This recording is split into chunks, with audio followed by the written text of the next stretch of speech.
अच्छा जी, अभी आगे बढ़ेंगे। अभी हम जरा हुकूमती मामलात की बात करेंगे। पीपल्स पार्टी की हिमायत से वफाक में हुकूमत करते वज़ीर आज़म शहबाज शरीफ को कदम कदम पर मुश्किलात का सामना है। शहबाज शरीफ को अपने फैसले वापस लेना पड़ रहे हैं। पहले इक़्तिसादी राब्ता कमेटी के चेयरमैन खुद बने, फिर 24 घंटे बाद ही उन्हें सरबराही वज़ीर ख़जाना मोहम्मद औरंगज़ेब को वापस करना पड़ी। दूसरी तरफ इत्तेहादियों के अपने मुतालबात हैं जो हुकूमत को यकसू होकर काम करने नहीं दे रहे। वही हो रहा है जिसकी तवक्को थी, जिसका तवक्को तो नहीं, जिसका डर था। पीपल्स पार्टी जब चाहती है कि हुकूमत की गर्दन पर पाँव रख कर फैसले मनवा लेती है। चेयरमैन इरसा के मामले में भी सिंध हुकूमत के दबाव पर वज़ीर आज़म शहबाज शरीफ को अपना फैसला वापस लेना पड़ा। नए IG की तैनाती पर भी पीपल्स पार्टी ने अपनी मनवाई है। वफाकी काबीना का हाल ये है कि वहाँ मुंतखब अफराद के बजाय गैर मुंतखब वज़ीर ज़्यादा सरगर्म और ताकतवर नज़र आते हैं। गैर मुंतखब वज़ीर वैसे क्या होता है? वज़ीर तो वही बनता है जिसको मुंतखब किया हो, जो नहीं मुंतखब हुआ वो तो वज़ीर ही ना हुआ। खैर एनीवे, आपको ये बता दें कि ताकत और मुतहर्रिक नज़र आ रहे हैं ये सारे लोग जो कि शायद मुंतखब भी नहीं है। लोग कह रहे हैं जिस तरह नून लीग ने इक़्तिदार लिया है तो इख्तियार भी अब उन्हीं जो है उन्हें इसी हिसाब से मिलेगा। हुकूमत भी ये बात मानती है और जानती है। यही वजह है कि ज़्यादातर लीगी वुज़रा जो है वो तेल देखो और तेल की धार देखो के मुहावरे पर अमल कर रहे हैं। और क्या किया जा सकता है? This is the deal that they have made. महीना भी नहीं हुआ लीगी रहनुमा हुकूमत को दरपेश मसाइल का एतराफ़, लेकिन वो आप कह रहे थे ना तवक्को नहीं हम कर रहे थे। वैसे एक्सक्यूज मी, मतलब ये सारी डीलिंग हो रही थी तो तवक्को क्या नहीं कर रहे थे? टाइम एंड अगेन नहीं डर, मैं इसलिए कह रहा था तवक्को किसी बेहतर चीज की जाती है। अच्छा ओके, इसलिए आप कह रहे थे इसका तो डर था। वरना जो हो रहा है एटलीस्ट ये तो हम सोच ही रहे थे कि ऐसा होगा। हाँ, सोच रहे थे। पटेल, आपने इंटरव्यू में जब आपसे पूछा कि आपने कहा ये हुकूमत 5 साल भी चल सकती है, हो सकता है 2-2.5 साल में इलेक्शन हो जाए, ये आपको क्यों महसूस हो रहा है? कोलिशन गवर्नमेंट है ना, कोलिशन को मैं जानता हूँ क्योंकि 16 माह जो है वो हमने कोलिशन गवर्नमेंट जो है वो चलाई है। अब भी जो है वो मियाँ शहबाज शरीफ की जगह पे कोई और होता तो मेरा ख्याल है कि ये कितने दिन गुजरे हैं अभी, इन दिनों में भी कुछ चीज़ें ऐसी हुई हैं कि कोई और होता तो शायद मामला जो है वो थोड़ा तल्ख हो जाता। अच्छा, साथ ही आपको बता दें कि वफाकी वज़ीर तजारत जाम कमाल भी वाज़े तौर पर तस्लीम कर रहे हैं कि हुकूमत को गवर्नेंस के मामलात में कई मसाइल का सामना है। देखिए, पाकिस्तान का मजमूई मसला बहुत सारी चीज़ों में शामिल है। यहाँ गवर्नेंस के बड़े इशूज़ हैं, इन्फ्लेशन का बहुत बड़ा इशू है, ग्लोबल इकॉनमी का भी यहाँ बहुत बड़ा फुकदान है। पाकिस्तान के अंदर हमने देखा माजी में पिछले कोई 4-5 साल से बैरूनी मुल्क से सरमायाकारी इतनी नहीं आई जो जिसको आनी भी चाहिए थी। पाकिस्तान के अंदर भी अपने बिजनेस कम्युनिटी के चैलेंजेस हैं, बहुत सारी चीज़ों के हवाले से उन पर हमने बात की, एनर्जी का हो, इंटरेस्ट रेट की बात हो, फॉरेन करेंसी की बात हो। तो ये एक फैक्टर नहीं है, बहुत सारी चीज़ें हैं। तो हमारी गवर्नमेंट का देखिए एक विजन इस हवाले से बड़ा क्लियर है कि हाउस को इन ऑर्डर लाना है पहले। अब हुकूमत को 2 माह बाद बजट पेश करना है। PIA, पाकिस्तान स्टील मिल, दीगर हुकूमती इदारों की निजकारी को भी जल्द हतमी शक्ल देनी है। इदारों की निजकारी और सब्सिडी के खात्मे समेत दीगर कई मामलात में पीपल्स पार्टी नून लीग से बिल्कुल अलग मौक़िफ़ रखती है। लग यही रहा है कि बजट के महीने में वफाकी हुकूमत और पीपल्स पार्टी के इत्तेहाद को नए इम्तिहान से गुजरना पड़ेगा। एक तो ये इम्तिहान है ना, फिर मुख्तदर हलकों की ज़ाहिर है बहुत से मामलात में क्या उसी का शाखसाना है ये वज़ीर ख़जाना इसहाक़ डार साहब को वापस चेयरमैनशिप सौंपना, या कुछ और वजूहात हैं? सीनियर सहाफ़ी तज्ज़ियाकार उमर चीमा जी। अच्छा उमर, पहले तो हमें यही बताते हैं हमारी तवक्को और एक्सपेक्टेशन और इस किस्म और तो में थोड़ी सी आर्ग्यूमेंट हो रही थी, लेकिन जब ये डीलिंग हो रही थी, हुकूमत साजी हो रही थी, वी वर फोर्सिंग कि ये सारे प्रॉब्लम्स जो अभी जिनको हम पॉइंट आउट कर रहे हैं ये होंगे। So this nothing out of the ordinary. हाँ नहीं, ये बात दुरुस्त है। बेसिकली जो है ना, अब्दुल्ला ज़रा ज़्यादा एक ऑप्टिमिस्ट भी है, वो एक अच्छी सोच रखते हैं कि शायद इस दफ़ा ना हो, इस दफ़ा कोई एक खुशगवार किस्म का आगाज़ हो और खुशगवार इख्तिताम हो। नहीं, मुझे बिल्कुल ऐसी कोई तवक्को नहीं हाँ, थी। ये मतलब मुझे कहा, हमने कहा कि हमें तवक्को तो किसी बेहतर चीज़ की करनी चाहिए थी, इस बात का हमें डर था कि ये होगा। नहीं, वो यही ना, यानी कि आपकी जो बेहतरी की ख्वाहिश है या तोक़्क़ो है, ये कोई गलत चीज़ नहीं है। मैं तो आपकी बात से एग्री कर रहा हूँ कि आपने एक अच्छी उम्मीद लगाई। अब जो है वो उम्मीद पर ये को पानी फेरने वाले लोग भी आ गए हैं, तो ये जो चीज़ है गलत है। बाकी ये है कि जो ये बात तो दुरुस्त है कि जब कोई इत्तेहादी हुकूमत होती है, बल्कि इत्तेहादी क्या, अब तो घर लेवल पर भी जो शरीफ ख़ानदान है उधर भी आपस में तकसीम है, उधर भी टेंशन चल रही होती है। आप जरदारी साहब का देख लें, बिलावल भुट्टो और जरदारी साहब जो हैं उनकी भी आपस में होती है जी कि क्या करना है क्या नहीं करना। पहले नहीं कभी सुना था, अब ये होता है जी कि बाप ये चाह रहा है, बेटा ये चाह रहा है। अब ये चीज़ जो है आपको एक इत्तेहादी हुकूमत में भी नजर आ रही है। Is it not natural? Individuals हैं, अपनी सोच है, पावरफुल इंडिविजुअल्स हैं, इंटेलिजेंट इंडिविजुअल्स हैं, उनकी अपनी अपनी राय हो सकती है, होगी, होनी चाहिए भी।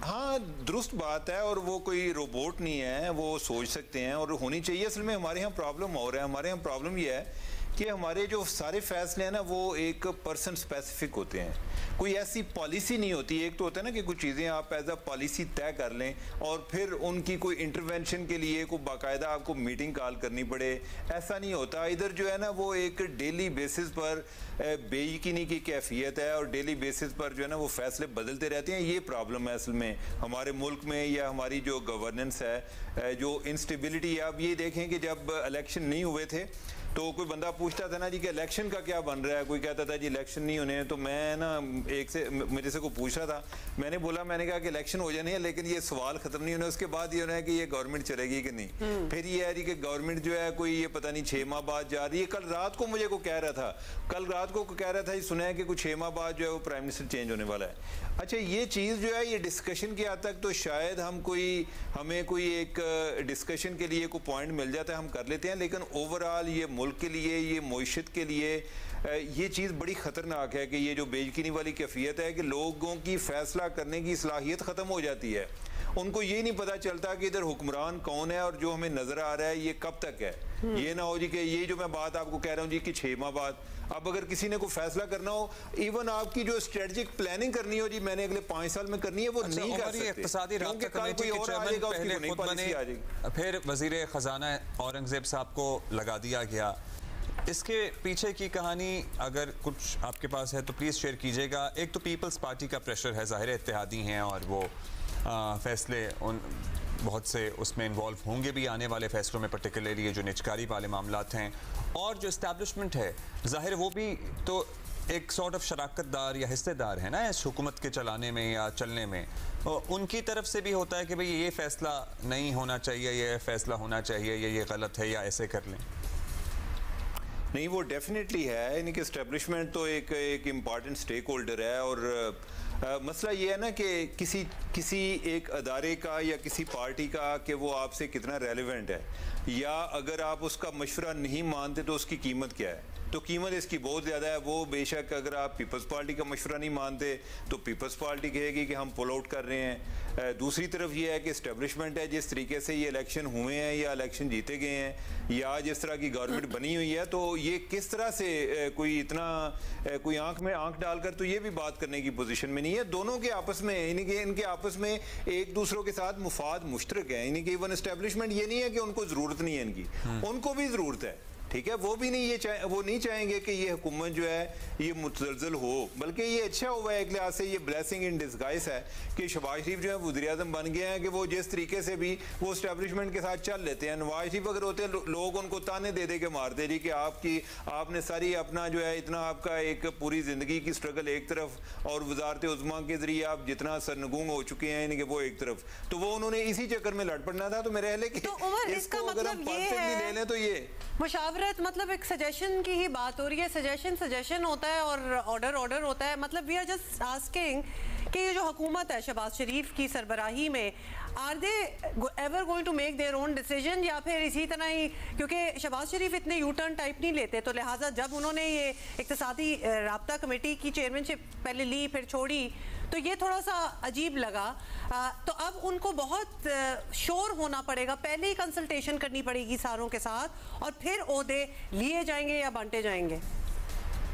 असल में हुमा मसला ये है ना कि शहबाज शरीफ जो है उनका भी शरीफ फैमिली में एक निक्के वाला रोल है ना कि उनको मियाँ नवाज शरीफ जो है वो अपना निक्का समझते हैं। अच्छा, वो उसके लिए अब जो मियाँ साहब हैं उन पर आगे जो इसहाक डार साहब हैं वो मुख्तलिफ अंदाज में उन पर असरअंदाज होते हैं जी कि फ़लाँ चीज़ इस तरह से होगी। जो बंदा मुसलसल आपको बातें करता रहता है वो एक इन्फ्लुएंस भी आपको करता है, तो उन्हें ये लगा कि जो है ना इसहाक डार को किसी तरह लाना ज़रूरी है। अब डार साहब का आलमिया ये है या प्रॉब्लम ये है कि डार साहब जो है ना वो बहुत ज़्यादा यानी कि उनका ना वो कोई शिरकत पर यकीन ही नहीं रखते, वो शराकत पर यकीन ही नहीं रखते। ये जब मियां नवाज शरीफ के टाइम पर वज़ीर ख़जाना थे तो इनके पास तकरीबन कोई 50 के करीब 50, मैं यानी कि ये मजाक नहीं कर रहा, ये अखबार में हमारे रिपोर्ट हुआ था, तारक भट्ट साहब ने रिपोर्ट किया था। ये आप समझ लें कि मैं जितनी आपको बता रहा हूँ 5 कम होंगी या 5 ज़्यादा भी हो सकती हैं, हो सकता है 60 हों। कोई इतनी कमेटी से जिनके ये सरबराह जो है डार साहब बने हुए थे, इनकी ये जो ऑब्सेशन है, ये खबत है कि मैं हर जगह पे जिधर भी हो, मैंने कोई सियासी मुज़ाकरात करने हो तो मैं हूँ। अगर कोई इवन उस टाइम भी कोई वजारत खारजा में भी कई जगह पे इन्वॉल्व होते थे, इस्टेब्लिशमेंट के साथ भी, उधर को मुख्तलिफ जो पार्लियामेंट के जो इशूज़ हैं उनमें भी, और आगे जो इकानमी है उसमें तो किसी को नेड़े करीब वो आने नहीं देते थे, बल्कि एक टाइम पे ठीक है ये जो असद उमर जो है, असद उमर पहले आपको याद है कि किसी टाइम पे ये मियां नवाज शरीफ के करीब हो रहे थे तो इसहाक डार ने उनको भगा दिया था उधर से, वो बाद में पीटीआई में आए। बेसिकली उस टाइम इसहाक डार साहब जो है वो कोई फाइनेंस के रिलेटेड कोई भी आदमी नहीं देख सकते, तो अभी भी जो है ये अच्छा टाइम बड़ा कम है, जल्दी से ये बताते हैं सारे सिनारियों में पीपल्स पार्टी की कोई आप कैबिनेट का हिस्सा उनको बनते हुए देख रहे हैं, मतलब जहां इस किस्म की चीजें चल रही हों in future, in near future, देखते हैं आप ऐसा कि पीपल्स पार्टी भी कैबिनेट का हिस्सा बनेगी? देखिए ये डिपेंड करता है, मसलन अभी चेयरमैन सेनेट की सीट है, पीपल्स पार्टी जो है पहले एक असम्बली का स्पीकर भी बनना चाह रही थी, वो नहीं बना पाई। अब अगर चेयरमैनशिप जो है इनके पास जाती है तो फिर हो सकता है कि वो पावर अरेंजमेंट को रिवाइज करने में चले जाएंगे कि चलें इनको किसी तरह हम कैबिनेट में एडजस्ट कर लेते हैं। तो ये चीज़ें कोई ऐसी कोई नामुमकिनात में नहीं है, हो सकती हैं। यानी कि अगर उनके जो पहले वाले किए गए उनके साथ वादे उन पर अमल नहीं होता तो हो सकता है कि वो जिस जगह पे सरेंडर करेंगे उसकी कंपनसेशन उनको कैबिनेट में या किसी और जगह पर मिल जाएगी। Okay, Umar, that's all the time we have. Thank you. बहुत शुक्रिया उमर।